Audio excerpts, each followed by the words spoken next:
राजा बलि ने धोए वामन के पैर, केवट ने धोए श्री राम के पैर, कृष्ण ने धोए सुदामा के पैर, शिवराज ने धोए वनवासी के पैर, मोदी ने धोए दलितों के पैर। सतयुग से लेकर कलयुग तक, बलि से लेकर शिवराज तक पैर पखारने की क्या है सनातन परंपरा। दोस्तों, आज हम आपको देश के प्रधानमंत्री नरेंद्र मोदी, उत्तर प्रदेश के मुख्यमंत्री योगी आदित्यनाथ और मध्य प्रदेश के मुख्यमंत्री शिवराज सिंह चौहान के पैर पखारने के इन 3 वीडियो के सामाजिक, धार्मिक, सांस्कृतिक और आध्यात्मिक पहलुओं के बारे में सनातन धर्म के नजरिए से बेहद अहम जानकारी देने जा रहे हैं। हम आपको पैर पखारने की प्राचीन परंपरा के बारे में बताएंगे। हम आपको नवधा भक्ति में चरण वंदना की अहमियत के बारे में भी बताएंगे। बस आप देखते रहिए द कर्मा। सबसे पहले बात करते हैं मध्य प्रदेश के सीएम शिवराज सिंह चौहान के पैर पखारने वाले वीडियो की। इस वीडियो में शिवराज सिंह एक आदिवासी व्यक्ति को सम्मान के साथ कुर्सी पर बिठाते हैं। जैसे सीएम साहब उनके पैर धोने के लिए आगे बढ़ते हैं, वो व्यक्ति झिझकता है, लेकिन शिवराज फिर बड़े सम्मान से उसे बिठाते हैं और बड़े प्यार से उसके पैर धोते हैं। फिर उस जल को अपने माथे पर भी लगाते हैं, शॉल उड़ाकर उसका सम्मान करते हैं।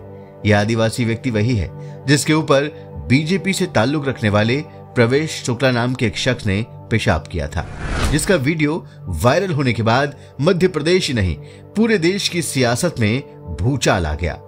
शिवराज के विपक्षियों ने इसे डैमेज कंट्रोल बताया है। सियासी रूप से भले ही इसे डैमेज कंट्रोल कहा जाए, लेकिन सामाजिक रूप से इस वीडियो को क्रांतिकारी कहा जा सकता है।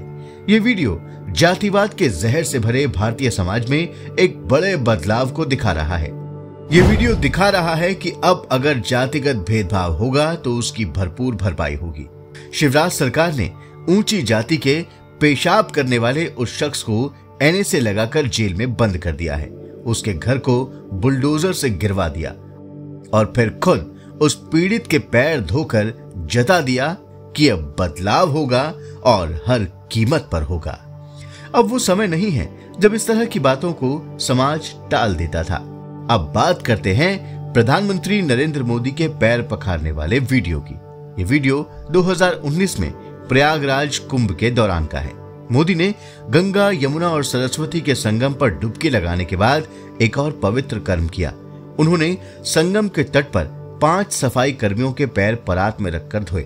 मोदी ने हर सफाई कर्मी के पैर परात में रखकर लोटे से जल डालकर उनके पैर अपने हाथ से धोए और उन्हें स्वच्छता के उनके महान कर्म के लिए आभार जताया।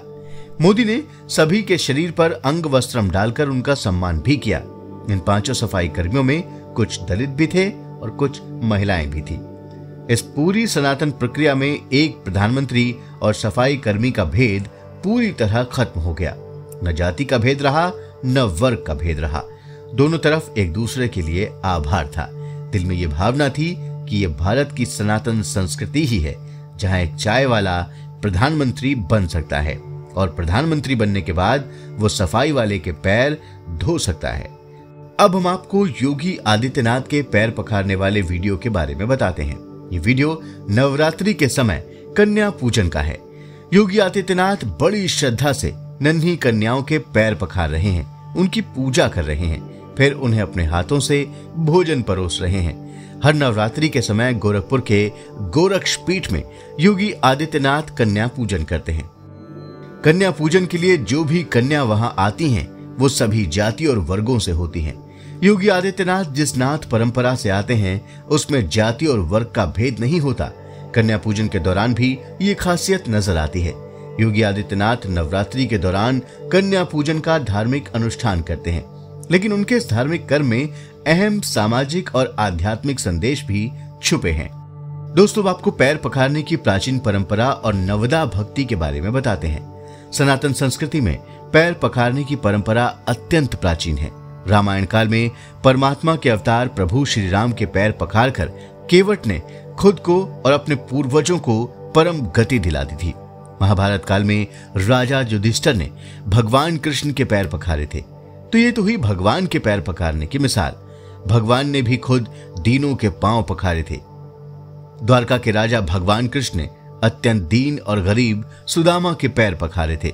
सनातन ग्रंथों में नवदा भक्ति का जिक्र हुआ है। नवदा भक्ति यानी 9 प्रकार की भक्ति। नवदा भक्ति चारों युगों यानी सतयुग, त्रेता, द्वापर और कलयुग में मिलती है। इन 9 प्रकार की भक्ति में तीसरी भक्ति है अभिमान रहित होकर भगवान और गुरु के चरणों की सेवा और पूजा करना। सनातन संस्कृति में कण कण में भगवान का वास माना जाता है। वो भगवान हर जाति के व्यक्ति में भी वास करते हैं। इसलिए जब हम किसी के पांव पखारते हैं तो उस व्यक्ति को सम्मान देने के साथ उसमें विराजमान भगवान की भी पूजा करते हैं। भारत के कई इलाकों में लड़की के विवाह के समय हल्दी लगने के बाद उसके माता पिता उसे लक्ष्मी मानकर उसके पैर पखारते हैं। वर वधू के पैर पखारने की भी परंपरा है। कई इलाकों में मेहमानों का स्वागत भी पैर पखार कर किया जाता है और इसे आपस में गहन प्रेम और सम्मान को दर्शाने का माध्यम माना जाता है। आदिवासी समाजों में भी पैर पखारने की परंपरा प्राचीन काल से ही मौजूद है। दोस्तों, सनातन संस्कृति में पैर पखारने की परंपरा पर हमारा यह वीडियो आपको जरूर पसंद आया होगा। आप इसे लाइक और शेयर करें और हाँ, हमारे चैनल को भी जरूर सब्सक्राइब करें। धन्यवाद।